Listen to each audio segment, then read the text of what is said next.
ليه رفضت تاخد فلوس من اليوتيوب وبقيت منصات السوشيال ميديا؟ انا اتصدمت لما عرفت ان ارباح السوشيال ميديا كلها 90% منها حرام. اقول لك القصه بدات ازاي. انا كان حلمي زي حلم اي شاب اللي انا اقدم محتوى على السوشيال ميديا واخد منه فلوس، بس ما كانش في دماغي من الاول حكايه الفلوس ده جايه منين. سبحان الله، لما ربنا يختبرك في الحاجه انت بتحبها وحاجه جديده عليك وانت محتاج للفلوس دي جدا، الاختبار بيكون صعب. انا قدمت زمان محتوى اللي انا برياكت على مواقف بصوت بس. المهم انا كنت محترف جدا في المجال ده لدرجه ان انا اول فيديو نزلته جاب 100,000 مشاهده. تخيل انت اول فيديو تنزله على منصه يجيب 100,000 مشاهده والناس تتفاعل معاه جدا ويعجبها جدا. نزلت تاني فيديو جاب 150,000 مشاهده، تالت فيديو جاب ربع مليون مشاهده. اوبا، اسال اي حد على السوشيال ميديا، ده نجاح. وعلى الفيسبوك بقى كانت المفاجاه، نشرت برده 3 فيديوهات دخلوا في حوالي مليون الا ربع مشاهده. كده خلاص انا عرفت انا مرغوب فيا في المحتوى ده، وكان محتوى فعلا متعوب عليه. انا كنت بكتب سكريبت وبحضر مونتاج، كنت بقعد في فيديو ممكن دقيقه ولا دقيقتين، كنت اقعد فيه 5 6 ايام. الفرح ما كانش سيعاني عشان في لحظه اتفتحت الارباح على الفيسبوك، واتفتحت الارباح ان انا ممكن اعمل اعلانات بالاغاني كده على التيك توك. الناس كتير صناع المحتوى يعرفوها. قلت خلاص ده العوض جه من ربنا، ده انا كنت فعلا بغير شغلانتي وما وريش اي شغلانه تانية. هبدا اقبض بقى بالدولار من الفيسبوك والتيك توك والانستجرام. ده العمليه هتفتح معايا وانا رايح اصلي الفجر، مش عارف ايه اللي جه جوايا، اللي المال ده حرام ولا حلال. فالمهم انا بصلي الفجر دعيت لربنا كتير، اذا كان حرام يبعدها عني واذا كانت حلال يقربها مني. بعدها خلصت الصلاه وروحت البيت، وقسما بالله اللي هقوله لك ده حصل بالفعل. بفتح اليوتيوب كالعاده، بسكرول على اليوتيوب قبل ما انام، جالي فيديو هل ارباح اليوتيوب حرام ام حلال لوحده،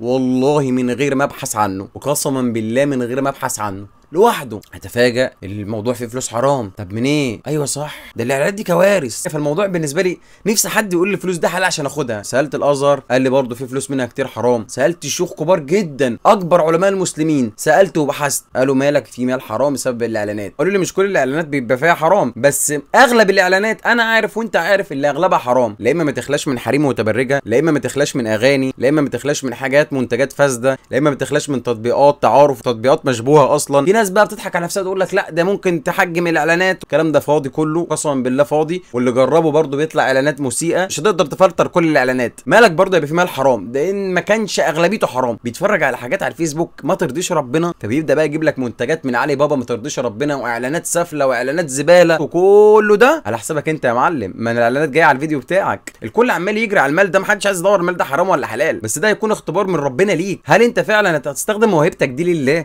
وهتطوعها لله عشان تخدم الناس فعلا، مش تخدم نفسك انت وتخدم مصالحك انت؟ الحمد لله بفضل الله، مش بفضل انا، ربنا ثبت على قلبي واتنزلت على الموضوع ده كله، واتنزلت على الفلوس اللي ممكن تجيلي من الموضوع ده بناقص، عشان انا مش قد اللي انا اقف بعد ما اموت اقف قدام ربنا يسالني عن كل مال حرام كسبته انت قبلت المال ده ليه. مش قد ان ربنا يساله السؤال ده. وبس دي كانت قصتي مع ارباح السوشيال ميديا. فيا ريت تشارك بيها غيرك عشان لما تكون داخل على مجال تعرف اذا كان ماله حرام ولا حلال، وتسال وتتحرف مالك، لان المال الحرام لو دخلت فيه مش هتطلع من دايرته غير لما تموت. السلام عليكم.